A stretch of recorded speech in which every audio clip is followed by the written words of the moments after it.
What's going on, everybody? I'm the Party Blarder, and today we are going to be taking a deeper dive into FORSAKE. So this game plays a lot like Phasmophobia. If you haven't played it, you should check it out too, but this is only $5 on Steam right now. Still early access, and there's a lot more that they could do with the game. So the premise of FORSAKE is that you and your team, or you can do it solo, have to go to different maps and banish the entities that haunt that place. As of right now, there's only 3 maps. We have the psychiatric hospital, the suburbs, and the school. The psychiatric hospital being the smallest and the school being the largest. And also, unlike Phasmophobia, you actually have to purchase your equipment and equip only a certain amount. You can't take everything. You have to only take what fits in your hotbar, which is right here. You have a crowbar, which allows you to open up certain doors in certain areas and find secret rooms that you have to take a grate off of to get into. Second, we have the presence detector, which allows you to detect the presence of an entity nearby.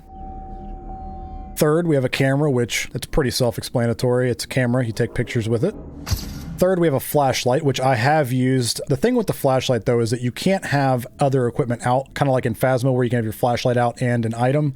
You can only have one item out at a time. So you already have a glowing aura around you that gives some light while you're playing, but the flashlight does help illuminate darker spaces. And now the rest of these I haven't actually got into yet, but we'll just go over them real quick. We have the compass that detects nearby key objects, which I assume those objects will be the items that you can collect to make money. So last night I was playing with Mega and she bought the radar, which it kind of gives you a proximity dot on the radar where the entity is. The thing with this is the battery does run out, so you've got to be very careful with how long you use it. And the rest of these, we'll just go over these real quick. Flare gun, you can shoot a projectile that attacks the creature or entity. You have a video camera that allows you to see in the dark without needing light, which is really nice because you don't want to have your light on the entire time. I haven't figured out 100% how the entity tracks you, but I feel like having your light on definitely attracts the entity. Next, we have a sticky sound emitter that looks kind of like a grenade. It's right here. And I assume, like I said, I haven't used this yet, but I assume that you throw this, it will emit a sound that will attract the entity. And last, we have the boost syringe, which heals you and increases your movement speed briefly, which is nice because in game, you'll notice that there are health kits and you have a health bar. You can't carry them, so you have to find them and heal yourself if you have lost health. Next, we'll go over the skill tree. This is a really cool thing that Phasmo doesn't have. You can upgrade your skills. Another really nice thing about this before I get into this is that you can add these and you can just take them away. It's not permanent, so if you want something for a different map or you want to try different things, you can do that. So the lowest skill tree here that costs 2 skill points per slot, we have strength, which gives you 10% more stamina, which is really nice, especially on those smaller maps to get away quicker and hide faster. Next, we have under speed is 50% shorter time to leave the zone. What this allows you to do is to go into a map, collect items and collectibles, and leave without banishing the entity so you can build your money. And technical, which increases the power of your light by 50%, which you have a glowing aura around you, so it actually emits more light so you can see better. All right, and for 6 skill points, we have the XP, which increases experience gained by 20%. We have speed, which reduces your interaction time by 20%,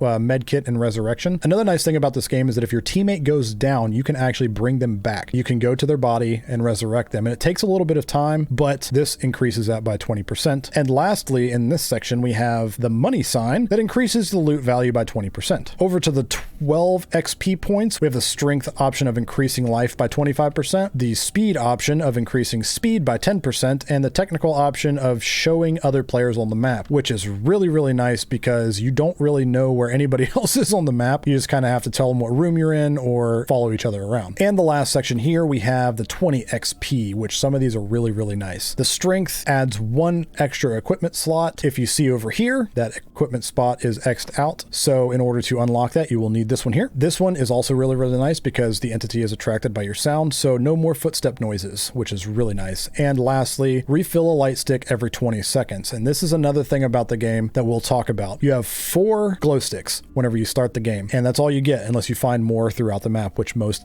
times there are more throughout the map from what I've found out. Now, I've only played it on easy so far, just to kind of get a feel for the game. So I assume in the harder difficulties, there's going to be less and maybe even less that you can carry. But this will be really, really nice because the glow sticks, if you are getting chased by the entity, you can throw the glow stick and it will stun the enemy, allowing you a few seconds longer to escape. Next, we have Bestiary, which is, I assume you are putting together a story on each of these entities. As you can see, we don't have anything other than this one picture, one very bad picture of the butcher glitcher that I got last night in the school. But we'll get back to this once we get more of these things unlocked. Obviously, we have to find notes to be able to unlock this section here, which is hearing and sight stats, which I assume is going to be the stats of this particular entity to allow you to be able to evade it better, and the speed and power stats, which we need to do this on hard, which we'll eventually get to. So as of right now, it looks like there are 5 different entities, which hopefully we'll be able to fill those out in the future.